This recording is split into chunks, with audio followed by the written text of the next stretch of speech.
សួស្តីបងប្អូនទាំងអស់គ្នាតើថ្ងៃនេះយើងមក review ពីខ្សែភ្លើងរបស់ដង្ហើមម្ដងទើបតែដឹកមកដល់ថ្មីមកពីប្រទេសចិនបាទខ្ញុំកំងមកលើនេះគឺកំង3ប្រភេទផ្សេងគ្នាវាមិនខុសគ្នាប្រហែលទេតែគាត់ថាវាមានលក្ខណៈខុសគ្នាតិចតួចសម្រាប់ខ្សែទី1នេះគឺមានប្រវែងដល់តែ3ម៉ែត្រប៉ុន្តែបើតាមមើលខ្សែស្ពាន់ខាងក្នុងវានេះគឺមិនសូវជាធំប្រហែលទេមកមើលតាមຂະຫນាតគឺ 0.50 0.5 មីលីម៉ែត្រហើយសម្រាប់ខ្សែទី2នេះវិញគឺមានប្រវែងតែ1ម៉ែត្រកន្លះទេប៉ុន្តែសរសៃស្ពាន់ខាងក្នុងវារៀងធំដែរគេហៅថាຂະຫນាត 0.75 មីលីម៉ែត្រហើយសម្រាប់ខ្សែទី3ចុងក្រោយនេះក៏ຂະຫນាតវាសរសៃស្ពាន់វាក៏ 0.75 មីលីម៉ែត្រដែរតែគាត់ថាវាបានរៀងវែងតិចដែរគឺ2ម៉ែត្រ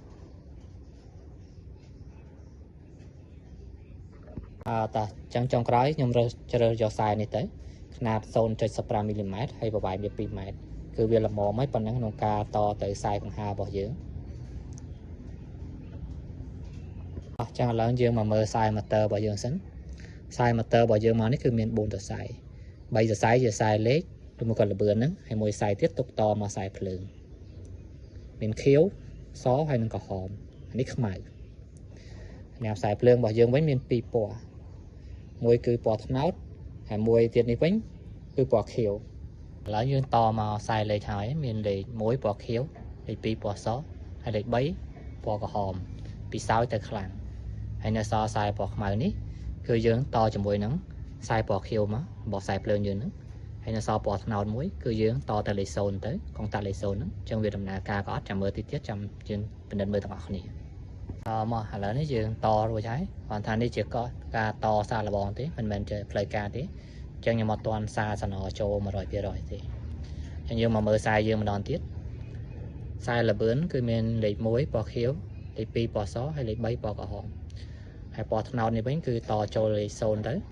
ហើយនៅសល់ពណ៌ខៀវរបស់ខ្សែភ្លើងយើងនេះតជាមួយពណ៌ខ្មៅរបស់ motor ទៅបាទឥឡូវចាំមើលយើងមកតេស្តវាមើលថាវាដើរឬមួយក៏អត់បាទមកឥឡូវយើងតខ្សែភ្លើងហើយមកដល់យើងវគ្គយើងតេស្តហើយពេលនេះតែមុននឹងតេស្ត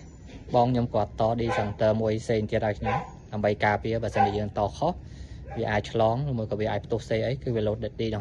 D-center មួយនឹងទេវាអត់ load D-center នៅក្នុងផ្ទះទាំងមូលទេតោះចឹងឥឡូវយើងសាកតេស្តមើលបើមើលថាអូខេក៏អត់បាទ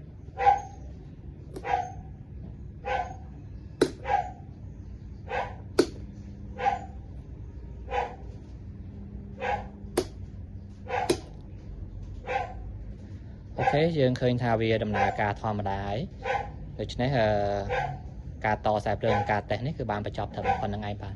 នៅពេលក្រោយទៀតបើសិនជាអីវ៉ាន់មកបន្តទៀតខ្ញុំនឹងធ្វើ review បន្តតាមទៀតបាទអរគុណច្រើនជួបគ្នានៅវីដេអូក្រោយហើយខ្ញុំភ្លេចចំណុចចុងក្រោយគេនោះគឺតម្លៃខ្សែភ្លើងអស់នេះទិញមកពីចិនតម្លៃដើមវាតែ3កាក់ទៅ5កាក់ទេចន្លោះហ្នឹងឯងហើយសម្រាប់ថ្លៃដឹករបស់ពួកវាវិញគឺអាចចន្លោះពី5កាក់ទៅ1រៀល